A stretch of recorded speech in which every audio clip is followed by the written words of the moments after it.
everything that we touch and see and experience may not have a journal article associated with it. However, like say, for example, for hand hygiene compliance, we do know that, say, for example, artificial nails harbor gram-negative, bacteria. So with that, what are the implications for gram-negative bacteria? And then shift it from strictly looking at hand hygiene to really assessing what impacts gram-negative pathogens have on, patients within healthcare spaces.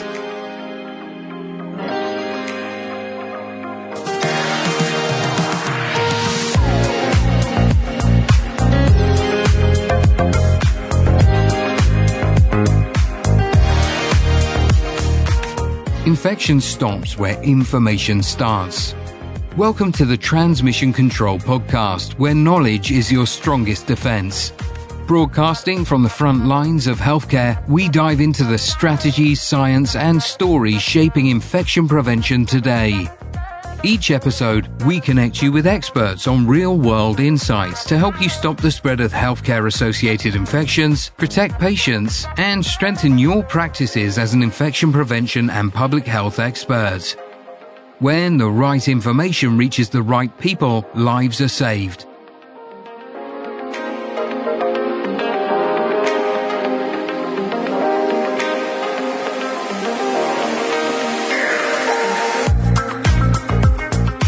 Hello and welcome to the Transmission Control Podcast. My name is Garrett, Hollembeak, Editor-in-Chief of Transmission Control.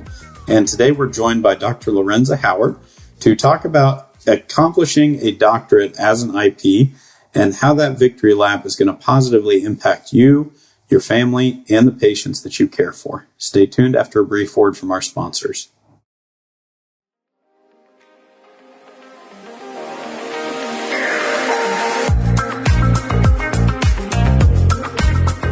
Brought to you from the studios of Healthcare HQ, let's get into it. This is Transmission Control.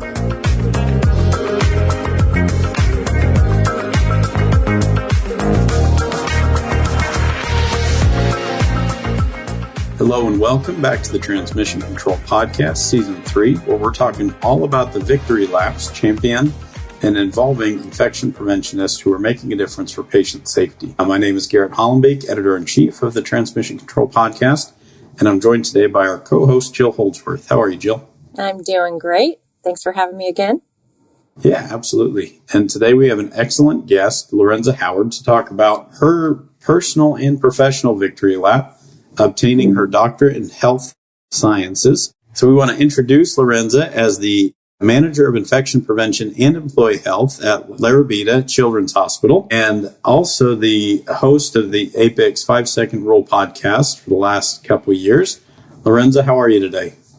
I'm doing well, Garrett. How are you? It's great to be here. I'm doing good. Yeah, we're excited to have you on. And with this season focusing about the victory lap and you obtaining your doctorate, we thought it'd be an excellent time to talk about professional development, personal goal achieving, and how you fit all that into a very busy infection prevention career.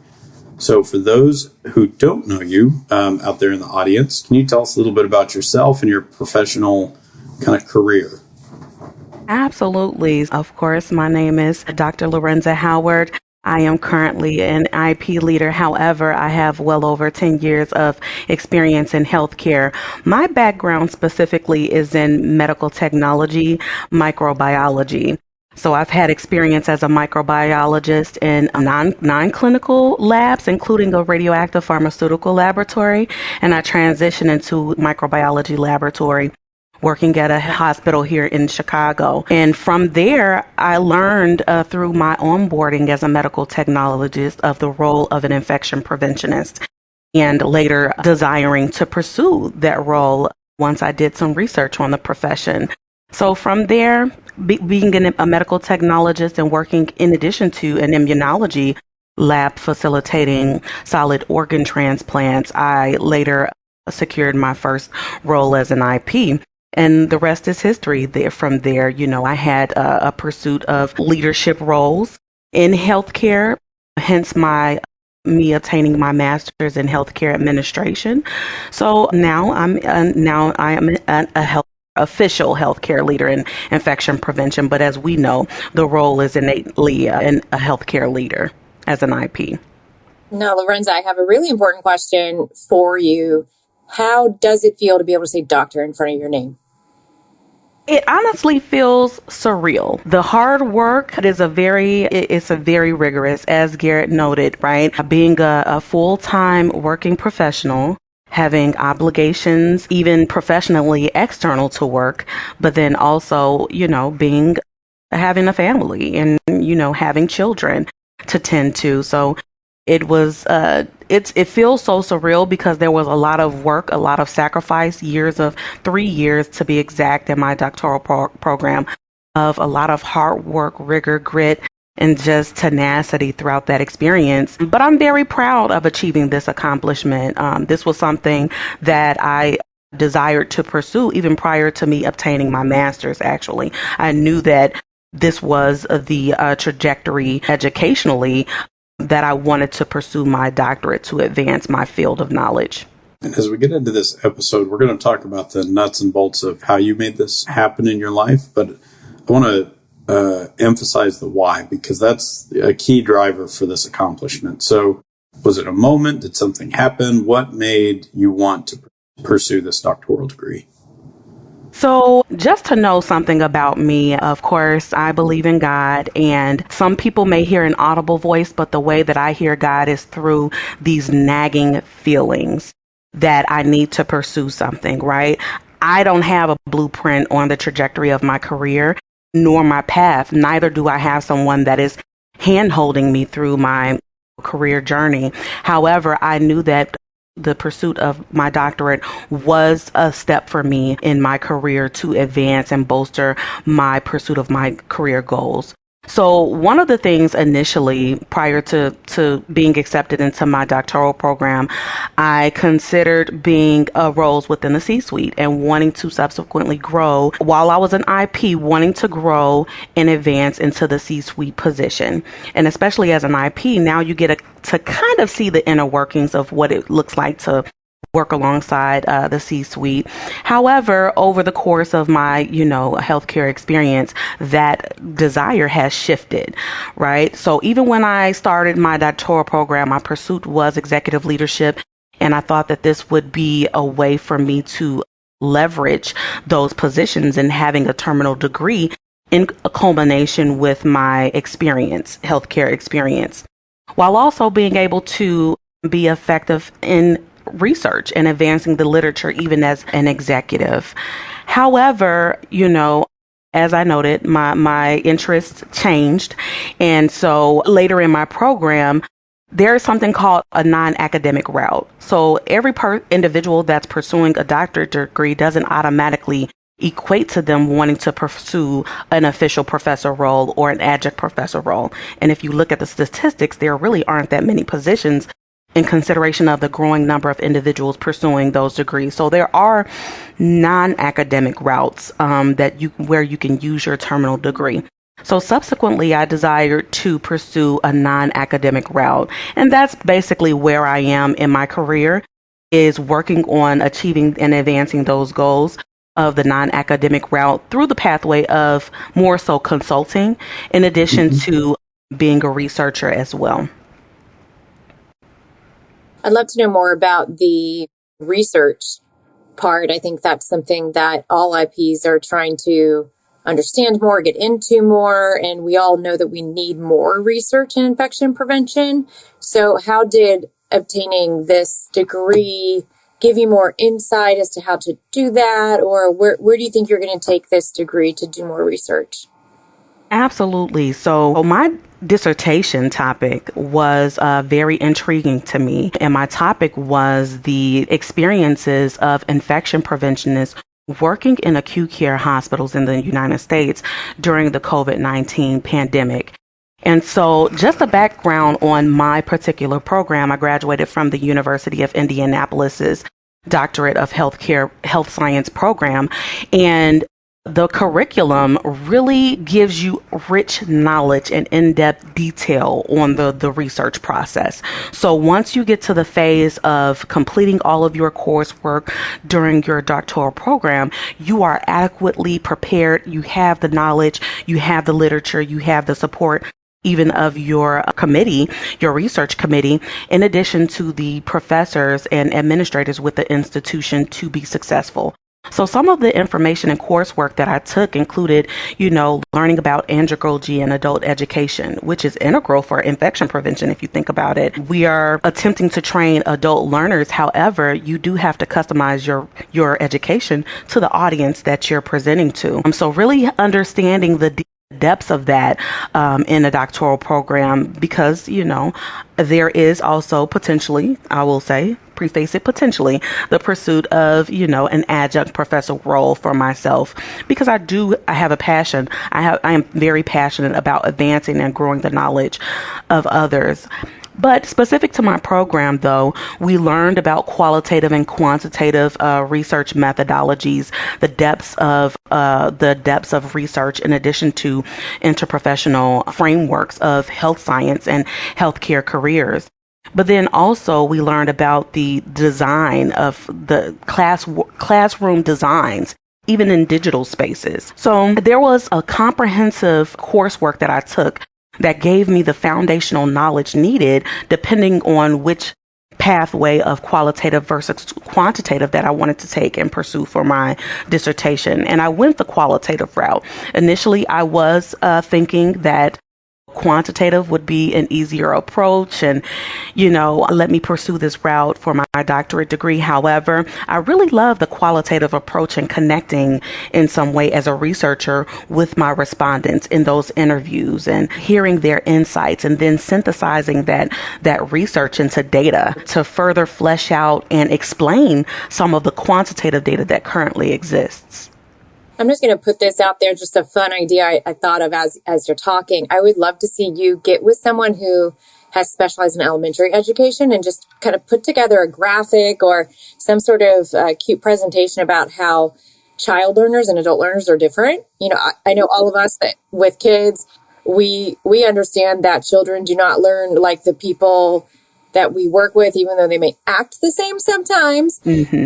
I would love to see a graphic that compares the two, because it would just be very entertaining for all of us with children, how we have to teach our kids at home one way, teach our kids at work a totally different way. That's a great idea, too, because the fundamentals that we teach, my son's 7, we talk about hand hygiene quite a bit just because he's a 7-year-old boy. So I wonder, even in something simple like that, Lerenza, how would we approach educating on hand hygiene to a 7-year-old versus our nurse manager or the staff that are maybe struggling to be compliant with hand hygiene when we're out? Look, we'll definitely put a pin in that for the future, because I think that that's beneficial to see some of the ways in which they connect in some respects. But it really would be beneficial to inform us as well as IPs and other professionals on sharing knowledge and educating healthcare professionals and beyond. Yeah, I'll give you a quick example. My son this week in middle school told me he doesn't use soap. And I'm like, I'm horrified. Like, oh my God, why? Here's the similarity, because the soap dispensers are always empty. And I'm thinking, oh my gosh, I'm back in the hospital. Everything's always empty. And I said, well, why? And he said, because everybody throws soap balls at each other. So I'm thinking, you've got to be kidding me. Like, okay, so there's the difference. We don't get ours refilled fast enough in the hospital, but in middle school, they're throwing the soap at each other. Oh my There's gosh. similarities and there's differences. So I think it'd be really interesting to see some of that. Absolutely. Now, going to the research piece, how has your doctoral program guided how you do research and how you conduct research, finding good, reliable studies in your day-to-day practice as an infection preventionist? Absolutely. So, one of the foundational courses that I took earlier during my first year of my doctoral program, that was one of the things that we learned is how to be an effective researcher in convening with a literature review. Because, of course, for your dissertation, you have to, one of your chapters is the literature review. You evaluating the trusted research that is on a trusted, web platforms where you've done your due diligence and thoroughly researched your topic to find information that currently exists and how you can use that to support your research, but then how you can also use that to further the knowledge that currently exists through your own research. So it really helped me to be most effective in convening with our literature reviews, because even prior to starting my program, a lot of what we do, we want to, as IPs, ensure that we're providing guidance that's based on evidence-based practice and based on the literature. But what does that really mean? Are we going to Wikipedia for all of our resources?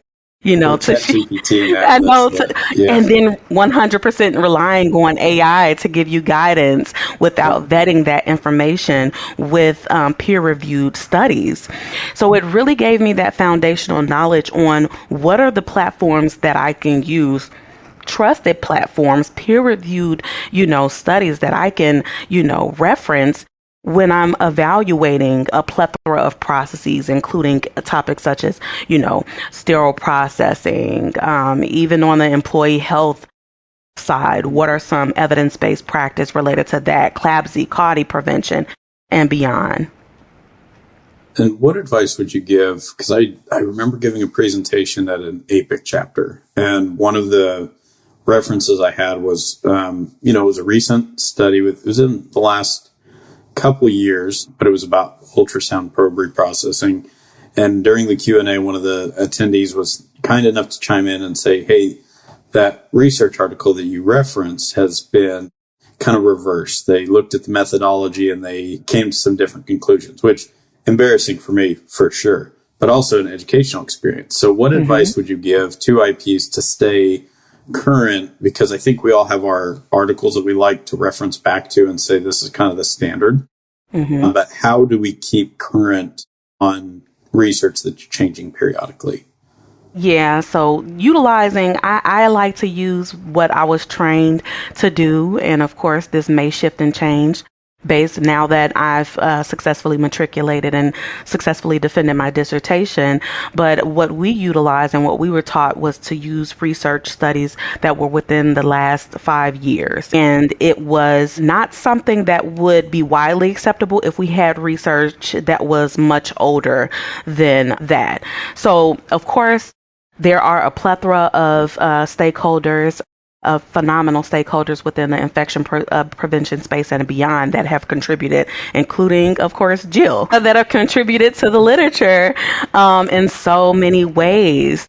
So depending on the research, I foresee there could be some instances whereas you may not, depending on your topic, you may not find a lot of literature related to your topic, right? So that is an inclination to that individual. If you don't find a lot of research studies that have occurred within that, whatever problem it is that you're working to solve in the infection prevention space and beyond, that's an inclination to you that maybe you could be that researcher that has that peer-reviewed study that contributes to that, where others can then see the necessity for future research related to that respective topic due to the fact that it's a newer area of research, so that they can contribute to that and compound on that information.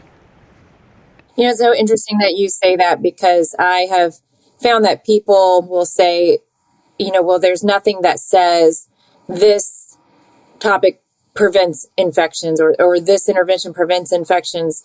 But there's some things that you're just not going to research either, because to research it means you're going to actually cause harm. Or there's just some things that maybe aren't even worth researching. Like there's hardly anything out there on fingernails. That's one of my best examples. I mean, who really wants to spend their time and money and effort on researching fingernails? But we have lots of research on hand washing. There's just so much space and time to dedicate to research. So let's research the things that are big ticket items and worth researching, but some things there isn't space for because you would actually have to cause patient harm to prove it. So, are we really going to prove that drying cabinets for endoscopes prevent patient harm? Or are we going to prove that wet scopes can grow microbes, like things like that. So I think it's people like you that are going to be able to say,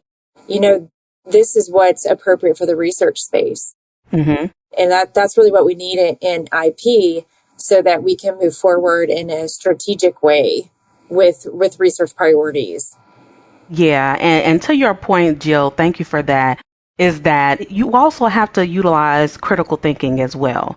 So as you noted, everything that we touch and see and experience may not have a journal article associated with it. However, like say, for example, for hand hygiene compliance, we do know that, say, for example, artificial nails harbor gram-negative, bacteria. So with that, what are the implications for gram-negative bacteria? And then shift it from strictly looking at hand hygiene to really assessing what impacts gram-negative pathogens have on, patients within healthcare spaces. What are the implications of that? Then you can go down the line of being strategic when it comes to talking to leaders and discussing the financial ramifications, the potential impact to reputation, etc. So utilizing that critical thinking on how to frame and storytell. I think that that's one of the great things about learning about research is that it assists you, if you utilize it in such a way, to really tell a story and frame it in such a way that gets, stakeholders' attention on why this topic is important. And it sounds like marrying up that storytelling takes your experience as, having your master's in healthcare administration, having your doctorate, and really championing that through the storytelling piece to bring in all of these different elements to give us a very clear through line. Because we all know, if you give somebody a research paper and said, read this and then do what I'm asking versus, this is the research, these are the implications, this is how we can apply best practice in our own facility. That's a big value of the educational pathway that you took. And for people that are looking at a similar educational pathway, whether they want to go through a doctoral program, how do you balance that accomplishment with life, a full-time job, doing podcasting, and a million other things that you've got going on?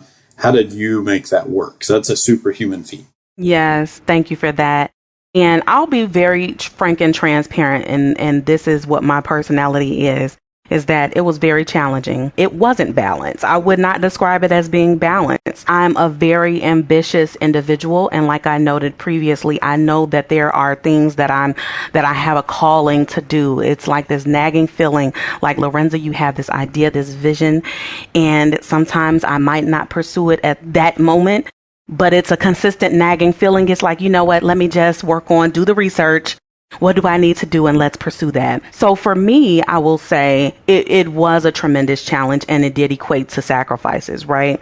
As you've noted, there's a plethora of things that I'm involved in. I'm not just associated with APIC. I'm a part of other organizations, but then also I have my two beautiful teenage daughters that, I'm actively pouring into them as they grow and develop into whatever their interests are or whatever it is they are considering, doing once they graduate with their post-secondary education. So I think that if you have a goal, if you have a vision, to pursue it, do the research, build yourself a timeline, be more effective than I was, right? And build yourself a timeline on how can you balance that within your life. But sometimes it will equate to you having to make sacrifices, and it may feel kind of unbalanced. In my world, as you noted, being a podcast co-host, being a full-time employee, we know in the field of IP, sometimes that Friday 4:30 hits, or even during the weekday, and you may have to stay behind, work late. Now that we're going to have to make some adjustments to what is going on within our world. So if there's a goal, an ambition to pursue a terminal degree or whatever the goal is, me being me, I'm tenacious and having that level of grit to achieve my goals. I'm going to make the needed sacrifices in order to achieve that. And I know during the pre-conversation, Jill and I, we had a conversation about mom guilt. And that's a thing, because sometimes you may have to make a sacrifice in being present at a game or an activity with the children or with the significant other or what have you, in order to advance and grow your career or whatever it is that your goal is. However, when I say balance, it should be the balance of you being able to be a reflecting to yourself and to your loved ones, of you pursuing your goals and dreams, and not in a selfish way, but really seeing you being happy and you pursuing the things that you are passionate about. And that's one of the things that make me most proud, is that I'm very actively involved in my family's life. However, they also see me actively pursuing my goals and dreams and achieving it as well. I think that is so important, and that's great advice for any mom or dad out there that has kids, that is working hard every day, pursuing a degree, or just pursuing any kind of goal. You may have guilt for doing that, or for missing a baseball practice or something, but it is also so important for your kids to see that you're working hard, you have a dream, and you're actively pursuing it. You're not giving up on it. So that's just as important. And I try to tell myself that. I tell people to tell themselves that when they're pursuing their goals, because it is hard. And so when you feel that guilt, it is important to remind yourself that you're setting a great example for your kids. And that is also very, very important. Absolutely, Jill. I'm glad you said that about the kind of the burnout piece, because you're still here. You're a great case study of how there are going to be times where you're just burnt to a crisp, and it's okay, and you made it through it. Maybe there are different ways that people are going to approach this, but it's possible. And that's a huge takeaway from this, that you can do it. And it's also something to be mindful of, that this is a pursuit for the betterment of yourself, for your professional development, for your organizational value as an infection preventionist, and the value you're able to bring to the industry. But one thing we always kind of highlight with advanced degrees is that it may not necessarily translate into that next promotion or the next pay bump. So what's the value outside of that kind of, I get my degree and I get a better job, that we may think about? Yes, that's a great question, Garrett, and thank you for asking that. I would implore individuals, if they're considering obtaining their terminal degree, to really kind of rethink that notion that it will equate to a pay bump, or it will equate to an advancement within your current role. Because as noted nationwide, I will say most IP infection preventionist roles do not require a terminal degree. So you have to do market research depending on the terminal degree that you're pursuing, and what are the potential roles that you could qualify for with that terminal degree. If you're a current infection preventionist and this is something that you're pursuing, what is your ultimate goal with this? How do you intend to utilize this so that you are not creating unrealistic expectations that you can then, as an IP, go to your leader and leverage this terminal degree and say, hey, I would like a pay increase, or, I'm pursuing or seeking this role.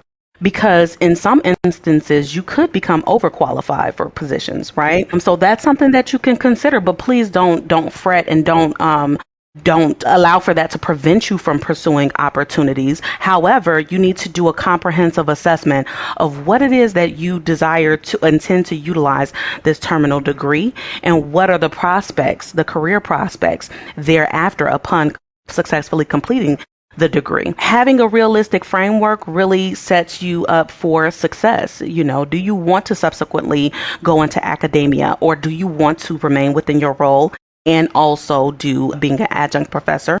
Or do you intend to transition into research overall? I think that initially you have to have a realistic idea based on market research on how you intend to utilize and leverage your terminal degree. It's almost an internal inventory to say, why do I really, deep down, what's my why behind wanting to pursue this? So I imagine that why gets you through a lot of those hard days where you're, getting phone calls from your full-time job, and then you've got an assignment due, and you've got, absolutely, an activity to attend and family to support. So it's getting to that why, why are we doing this, that really motivates you? Absolutely. And I will say, and again, in doing that market research, academia, and this is just a transparent statement, right? Academia, if you're working in healthcare currently, academia and healthcare, there is a difference in pay. So you have to assess what it is what is your why? And I will say from my experience, just the pursuit of money isn't sustainable, and you continuing to be consistent with achieving your goals. It's an important call out. Now, you've obtained your terminal degree. Is this it for you? Or as a lifelong learner, I have to imagine the answer is no. But what's next? Well, what is next definitely doesn't equate to a degree. I will say this is a terminal degree. That is the end, for me at least. However, as an avid learner, there's a plethora of ways of learning and a plethora of ways, for me to advance, consistently advance my knowledge. Being in the profession that I am in, we're learning every day, right? And it doesn't have to equate to an official certification or a degree.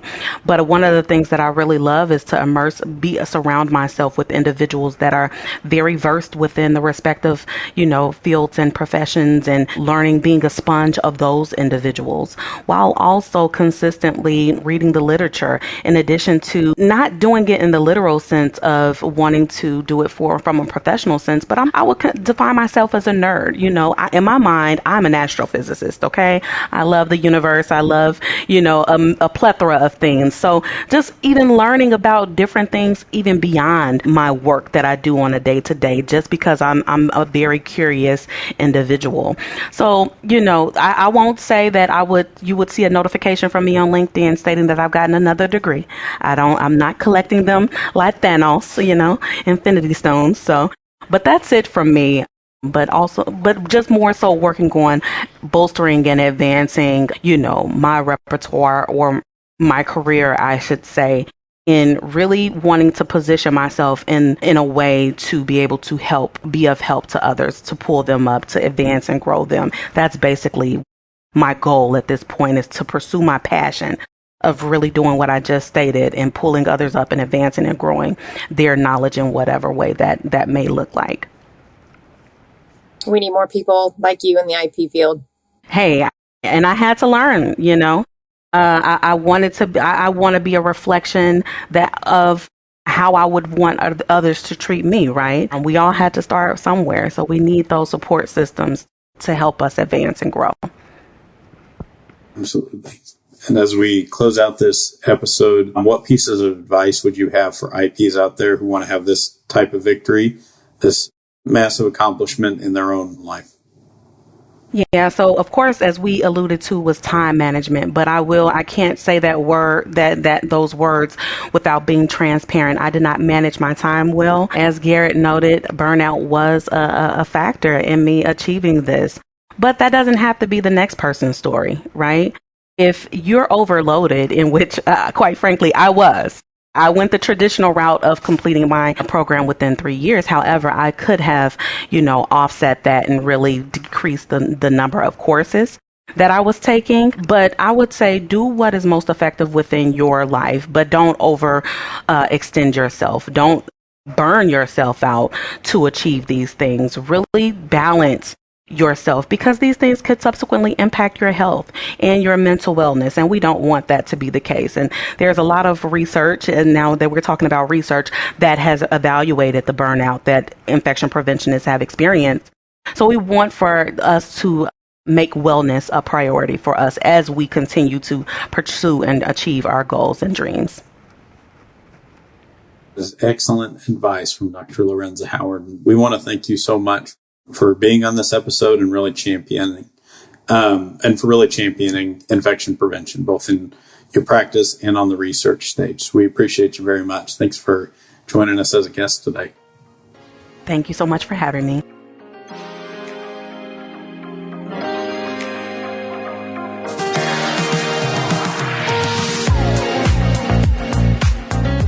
All right. That was a great episode. I really enjoyed talking with Lerenza. I can relate to so many things that she said about time management and mom guilt. And I honestly just don't know how she did all of that. I'm just in awe. of all of the things that she has accomplished. She even does things outside of her work responsibilities and still manages a family, a full-time job.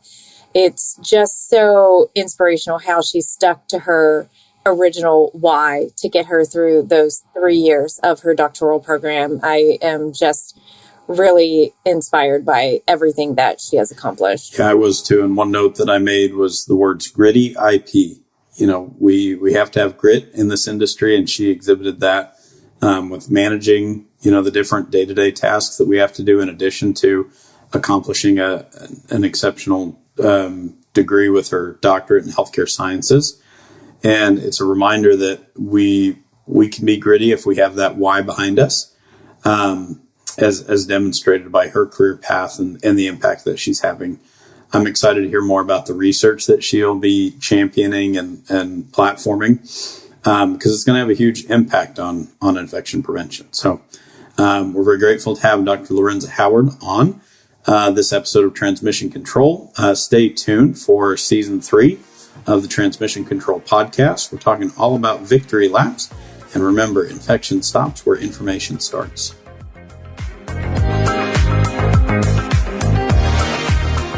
Thanks for tuning in to the Transmission Control Podcast, where infection stops because information starts. If you enjoyed this episode, let us know. Connect with us on LinkedIn, Facebook, or wherever you get your podcasts. Don't forget to leave a 5-star rating and share this episode with your team. Until next time, stay informed, stay vigilant, and keep transmission under control.